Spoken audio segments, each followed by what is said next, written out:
नमस्कार। असम में इन दिनों कुछ बड़ा हो रहा है। ऐसा लग रहा है मानो पूरे राज्य का नक्शा ही बदल रहा हो।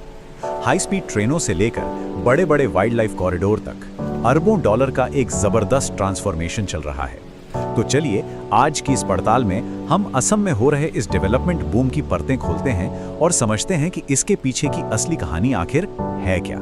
तो सबसे बड़ा और सीधा सवाल जो सबके जहन में है, आखिर चुनाव से ठीक पहले असम में अचानक इतने सारे मेगा प्रोजेक्ट्स की बाढ़ क्यों आ गई है?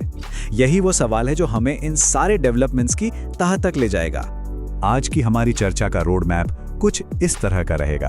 हम पहले असम में प्रोजेक्ट्स की बौछार को देखेंगे, फिर बात करेंगे कनेक्टिविटी की, ग्रीन एनर्जी की और वर्ल्ड बैंक के बड़े इन्वेस्टमेंट की। ये भी जानेंगे कि इस भागदौड़ में कल्चर को कैसे सहेजा जा रहा है और आखिर में समझेंगे कि ये सब पूरे नॉर्थ ईस्ट के लिए एक नई सुबह का संकेत है या कुछ और। तो पहला सेक्शन असम में प्रोजेक्ट्स की बौछार। आप समझिए कि एक के बाद एक इतने प्रोजेक्ट्स आ रहे हैं कि ये एक लहर की तरह है जो पूरे राज्य को एक नया आकार दे रही है। सड़कें, पुल, एनर्जी, हर तरफ कुछ ना कुछ बन रहा है। और हाँ, ये कोई छोटे मोटे सुधार नहीं है। हम यहाँ बात कर रहे हैं अरबों डॉलर के बदलाव की। इसमें हाई स्पीड ट्रेनें हैं, जानवरों के लिए बड़े बड़े कॉरिडोर हैं और विशाल एनर्जी प्लांट्स भी। ये एक ऐसी कोशिश है जिसका मकसद असम के पूरे इंफ्रास्ट्रक्चर को ही मॉडर्न बनाना है।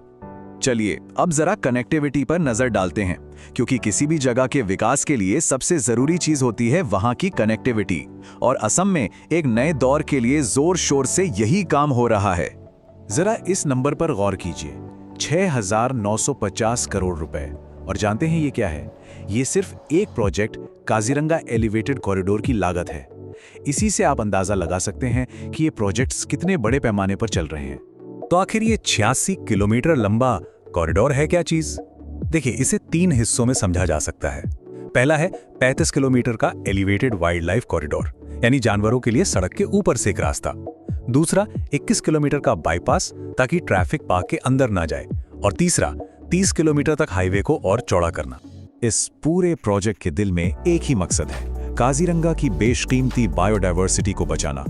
ये कॉरिडोर पक्का करेगा कि गैंडों और दूसरे जानवरों का रास्ता इंसानी दखल से न रुके और सड़क हादसों में उनकी जान न जाए। ये वाकई में इंसान और जानवरों के बीच टकराव को कम करने की एक बहुत बड़ी कोशिश है। लेकिन बात सिर्फ जानवरों की नहीं है, इंसानों के लिए भी ये एक बड़ी खुशखबरी है। कहा जा रहा है कि इससे अपर और लोअर असम के बीच आने जाने का वक्त 1 घंटे तक कम हो जाएगा। मतलब ये एक परफेक्ट उदाहरण है कि कैसे डेवलपमेंट और पर्यावरण दोनों एक साथ चल सकते हैं अगर प्लानिंग सही हो। सड़कों के अलावा रेल नेटवर्क में भी एक तरह की क्रांति आ रही है। सोचकर देखिए, देश की पहली वंदे भारत स्लीपर ट्रेन अब कोलकाता से गुवाहाटी तक चलेगी। इसके अलावा नई अमृत भारत एक्सप्रेस ट्रेनें असम को सीधा रोहतक और लखनऊ जैसे शहरों से जोड़ेंगी। मतलब अब नॉर्थ ईस्ट देश के बाकी हिस्सों से और भी बेहतर तरीके से जुड़ रहा है। कनेक्टिविटी के बाद अब रुख करते हैं एक और बहुत जरूरी मुद्दे की ओर, ग्रीन एनर्जी। असम अपनी कुदरती खूबसूरती के लिए जाना जाता है और ये जरूरी है कि तरक्की की इस दौड़ में वो खूबसूरती कहीं खो ना जाए। ये चार्ट देखिए, ये असम के इरादों की पूरी कहानी कहता है।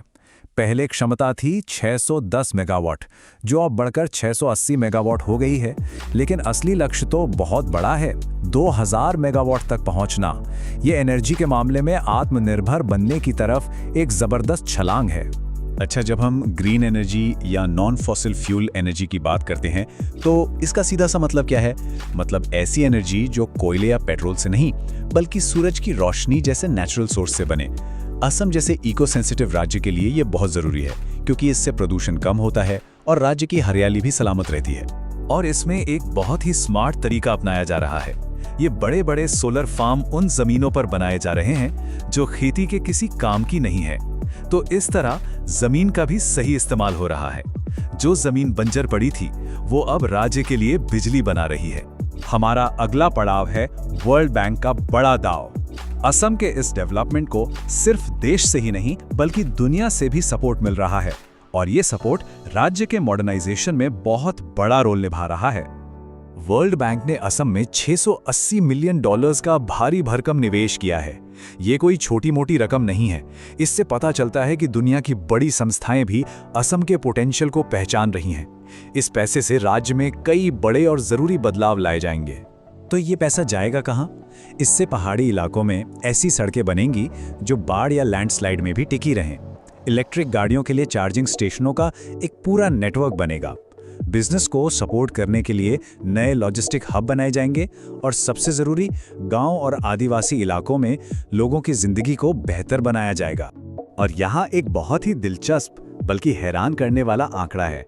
पता है, इलेक्ट्रिक गाड़ियों को अपनाने के मामले में असम ने पश्चिम बंगाल जैसे बड़े राज्य को भी पीछे छोड़ दिया है।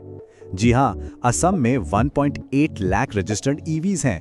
ये दिखाता है कि राज्य ग्रीन ट्रांसपोर्टेशन की तरफ कितनी तेजी से आगे बढ़ रहा है। इतने सारे कंस्ट्रक्शन और डेवलपमेंट के बीच एक सवाल उठता है, क्या इससे असम के कल्चर, उसकी संस्कृति पर कोई असर पड़ेगा? लेकिन ऐसा लगता है कि इस बात का भी ध्यान रखा जा रहा है। इसका एक जबरदस्त उदाहरण हमें हाल ही में गुवाहाटी में देखने को मिला। वहां 10,000 से ज्यादा कलाकारों ने एक साथ ट्रेडिशनल बागुरुम्बा डांस परफॉर्म किया। ये सिर्फ एक इवेंट नहीं था, ये एक मैसेज था कि असम भले ही कितना भी मॉडर्न हो जाए, अपनी जड़ों को कभी नहीं भूले। और अब हम आ गए हैं अपने आखिरी सेक्शन पर। क्या ये पूरे नॉर्थ ईस्ट के लिए एक नई सुबह है? चलिए अब तक की सारी बातों को जोड़कर भविष्य की एक बड़ी तस्वीर बनाने की कोशिश करते हैं। तो अगर हम इन सारी चीजों को एक साथ देखें तो नए असम की नींव कुछ पिलर्स पर खड़ी दिखती है। बेहतरीन रोड और रेल कनेक्टिविटी, क्लीन एनर्जी में आत्मनिर्भरता, वाइल्ड लाइफ और इंफ्रास्ट्रक्चर के बीच तालमेल, गांव के लोगों की तरक्की और सबसे बढ़ के साउथ ईस्ट एशिया के गेटवे के तौर पर एक नई पहचान। तो हम घूम फिर कर वापस उसी सवाल पर आते हैं जिससे हमने शुरुआत की थी, लेकिन अब हमारा नजरिया थोड़ा अलग है। जैसे जैसे असम विकास का एक नया गेटवे बनता जा रहा है, सवाल यह है कि यह अभूतपूर्व बदलाव का दौर सिर्फ असम के लिए नहीं बल्कि पूरे नॉर्थ ईस्ट के भविष्य के लिए क्या मायने रख सकता है।